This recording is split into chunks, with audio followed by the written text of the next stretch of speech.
بسم اللہ الرحمن الرحیم. ما قدرمندو مسلمانانو ورونو بالخصوص قبائلو د تاسو موږ یو شریک غم ده اغا دا چې نن کورونا وبا چې دا خو بین الاقوامی سطح باندې وبا ده خو پاکستان شي داسې معلومیږي چې موږ حکمران لدینه نن غوا جوړي او دا لوسل غواړي ځکه چې یقیني مرګونه سته چې د کرونا نه ده یو سړی د زړه مریض ده هغه باندې هم د کرونا فتوی لګی یمور د شمالی وزیرستان د غلام خان په سرحد باندې د خوست په علاقې شي دنیا د ما قبایل هغه نه راپرېږدي هغه په سرحد باندې ایثار کړي دي حتی چې یو کس په افغانستان شي وفات سو او هغه د پاکستان ایمبیسی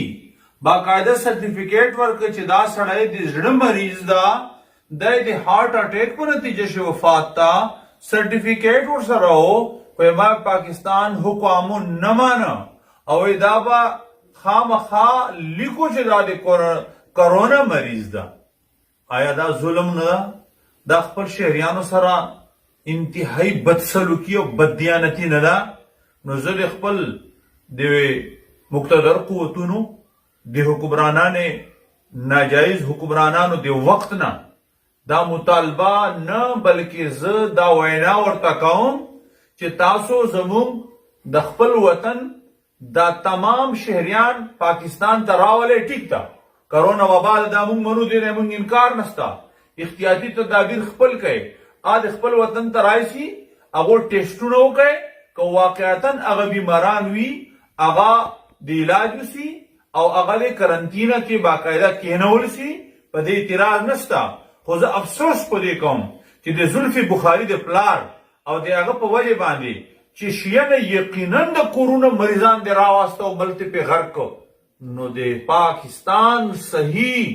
روغ وفادار صحیح پاکستانیان رو صحتمند هغه د شمالی وزیرستان په سرحد باندې ولې کېنولي دي دا ظلم ده د دغه ظلم خلاف موږ د اواز پورته کوو له ټولو سیاسي پارټیو هم درخواست کوو چې خدای لپاره د دغو مظلومانو لپاره اواز پورته کوي لکه څرنګه چې زموږ په ملګرو باقاعده اواز پورته کوو د خیبر ایجنسۍ او د جمعیت العلما هم او دارنګه تاج محمد صاحب د نورو کسانو چې اواز پورته کو او هغه د تورخم په بارډر باندې کسان را خلاص کړو دارنګه د شمالي وزیرستان دا تمام خلک چې د کورونا په جرم شي د